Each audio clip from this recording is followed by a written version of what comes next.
क्या आप जानते हैं कि भारत में बैंक कर्मचारी अब भी सप्ताह में 6 दिन काम करते हैं, जबकि आरबीआई, एलआईसी और अधिकांश सरकारी दफ्तर 5 दिन ही खुलते हैं। भारत में बैंक कर्मचारी कई वर्षों से 5 डे बैंकिंग की मांग कर रहे हैं। आज देश में लगभग 12 लाख बैंक कर्मचारी काम कर रहे हैं।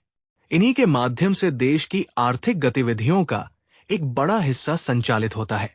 लेकिन दिलचस्प बात यह है कि भारत में कई बड़े संस्थान पहले से ही 5 दिन कार्य प्रणाली पर चल रहे हैं, जैसे आरबीआई, एसईबीआई, एलआईसी और लगभग सभी केंद्रीय सरकारी कार्यालय।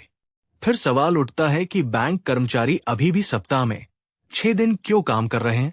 एक बैंक कर्मचारी का औसत कार्य समय केवल 8 घंटे नहीं होता। कई शाखाओं में कर्मचारियों को 9 से 10 घंटे तक काम करना पड़ता है।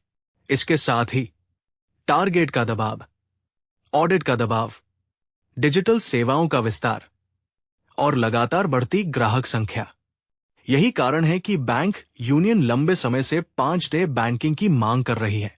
आंकड़े बताते हैं कि भारत में बैंकिंग तेजी से डिजिटल हो रही है।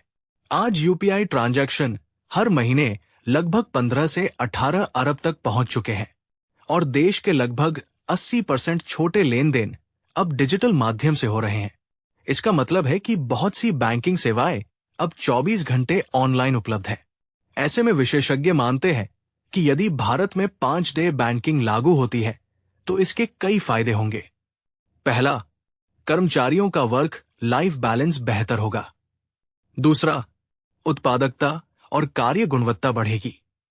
तीसरा, डिजिटल बैंकिंग को और गति मिलेगी।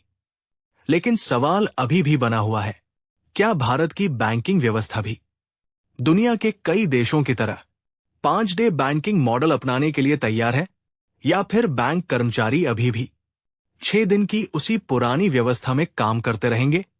आने वाले समय में ये फैसला केवल कर्मचारियों के लिए ही नहीं, बल्कि पूरे बैंकिंग सेक्टर के भविष्य के लिए महत्वपूर्ण होगा।